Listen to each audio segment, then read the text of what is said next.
Here's 5 more things that you should know about Dota 2, but I'm going to say that maybe you don't know all of them. I'm going to assume that there's going to be plenty of people watching this won't know every single one of them. So comment down below the ones that you didn't know and well, let's go. So tip number 1 is going to help you against anybody that likes to spam the animation of spells but cancel them in lane. So Kunkka, for example, is a really good one of this, because in lane, if you had creeps in your last setting, for example, against him, he will every now and again just cast what looks like he's using a torrent on you, right? And he'll let the animation go through and then cancel it, and it costs him no mana. But you're every now and again going to think he's cast that and I need to move, and it's going to put you out of position. Maybe you miss a last hit because of it. You're scared that he's going to go on you and initiate on you. Maybe you're being ganked, right?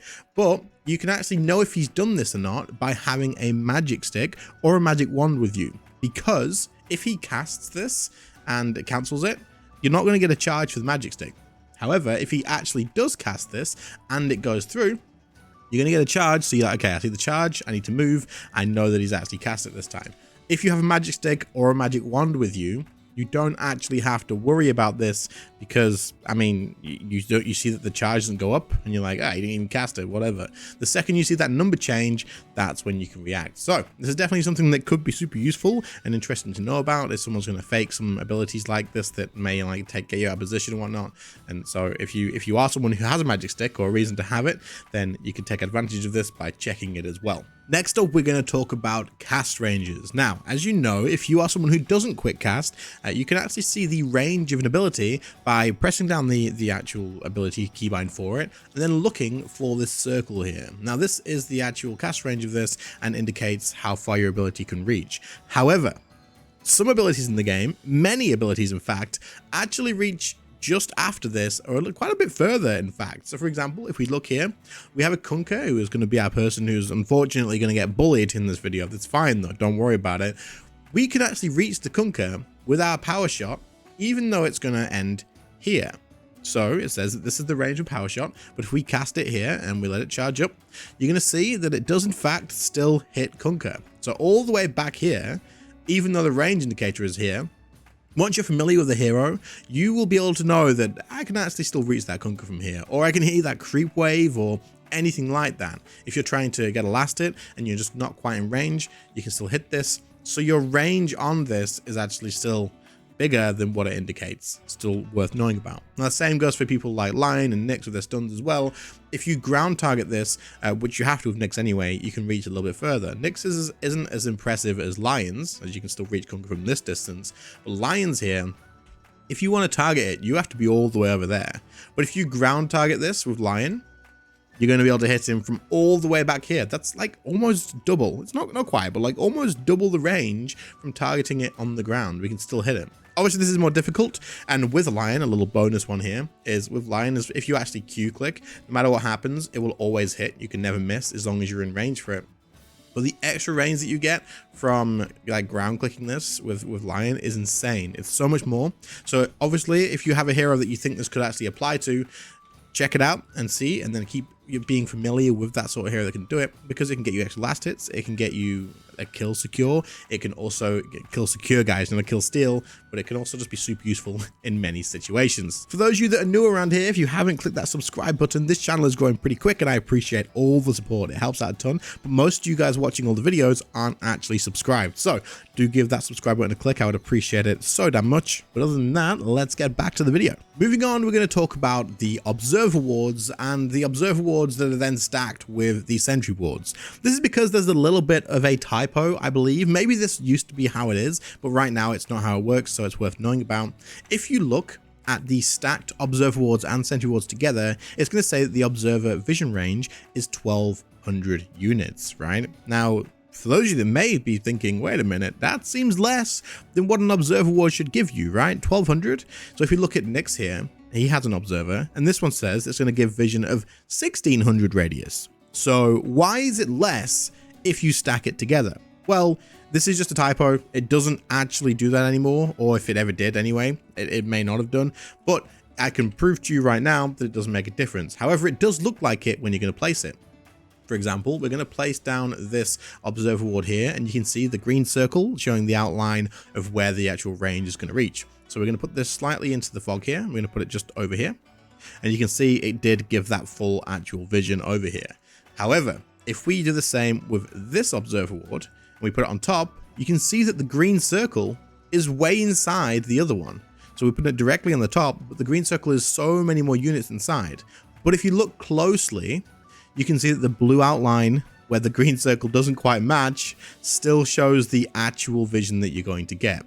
But if you're rushing in a game and you're not paying attention, you may just look at the green circle and think, wait, why is this one so small? What the frick? But I can tell you if I place this just after this other one, the circle is on the inside of the old one, but the vision will still be given. So it does still give the full vision range. Don't worry about it. You don't have to like place the sentry ward first to get your regular observer back. Someone mentioned this in the comment, and I was so confused about it at first. I was like, wait, this can't be a thing, right? Well, it seems like there is a typo about it. So even though it says that, you will still get your full vision out of the observers. So don't panic about it, but I thought it was interesting all the same. Did you guys know it actually said this? I had no idea. Now this one, most of you guys are going to know about, really, you are, but this is for the newer players or the very casual players that may be returning after a long break, or you just don't really mess around with the client. And that is that you can actually edit your hero select page or your heroes page in general. Now this is something that's super useful and I like it. I think it's a really cool thing to know about, and it can definitely make the difference when you're trying to learn new heroes, or if you're unsure of like which heroes are meta, you can follow a tier list and then add them in, the ones you want to learn and the ones you want to focus on through this actual patch and whatnot, and don't forget them during picks. Quite often during a pick phase, I will look at a lineup and think, right, what heroes can I actually pick? What's a good hero of this game? And I always just go Invoker, Wind Ranger, Invoker, Wind Ranger, over and over and over again. And then I'm like, I would have liked to have played something else, but I'm panicking because of pick time and I'm losing 2 gold every single second. And I just pick Invoker, right? Look, if you edit your actual page by coming down here and making a preset, and as you can see on screen here, you can put in things like heroes to learn, or you can have the mid heroes that you want to look at and want to be using, and then you can have anything else you want in here. You put a category that's like meta mid heroes right now, or this hero counters this hero. You can do it however you want to do it. That way, when you are looking at what heroes to pick, you're not just looking at every single hero option, and you're looking at ones that you've actually spent a little bit of time thinking about and going, hey, this seems pretty good right now, or I'd like to focus on learning this, and it doesn't slip your memory. So like I said, most people are going to know that you can do this. This is not a very like experienced player tip. You guys are going to know about this, but for those of you that don't, if you didn't, it's pretty useful. So maybe give it a go, see what you think about it if you haven't set it up, and yeah, well, let's move to the next tip. For this last tip, we're going to talk about Smoke of Deceit. This is something that is another recent-ish change, but if you're someone who's returning to the game since TI, maybe you didn't know about this, or maybe you just hadn't noticed. It is always a pain when your team is going to gank and they're using a Smoke of Deceit, and you just kind of miss, like you're just not quite in it. You're like, oh, come on, man, I'm not in the smoke now. Now you can actually walk towards the person who cast the smoke, so in this case, Lion, and as long as you get within 300 units, you will also be applied the Smoke of Deceit. So this is super useful, right? It was always a pain in the past if you just quite were outside of the range and you're like, oh no, now I've got to go the other way. I've got to hang back so I don't give away our position on wards and whatnot. And now you can go join that person, so you don't have to wait for your whole team to group around you, because sometimes you got to wait for that one person who just doesn't come over and you're like, please come and use the smoke. You can just cast it. They can walk over to you once they're finally finished doing their jungle camp, and you're good to go. One final thing. A lot of people seem to think that Smoke of Deceit doesn't actually cover up if you walk past a sentry. If you walk past a sentry and an observer ward, you're still invisible to this. So it says disguise grants invisibility that is immune to true sight. So even if you had a sentry ward down, the enemy team had a sentry ward down, and you walked over it, as long as there was no one to break that smoke nearby, they still can't see you. So you're okay, you can continue going, and so there you go. And there you go, 5 things that you should have already known about Dota 2, but maybe you just didn't. I do think there's going to be a couple in here that people are going to be like, wait, hold on, that's actually a thing I didn't realize. So let me know in the comments which ones were new to you, or if you did know them all, then I guess next time I'll just have to try harder, and you can comment something a little bit more obscure down below as well. Keep in mind, this is for the casuals. This is the Dota Casuals channel. So for you guys that are like Immortal rank that are watching this, or High Divine rank, you probably knew most of this, right? And if you didn't, then let me know as well. That being said, if you enjoyed, do sub to the channel. I'll be posting lots of stuff like this until I run out of them, but there's usually lots of new ones with different metas and stuff. But other than that, I'll catch you all in the next one. See you later, guys. Bye.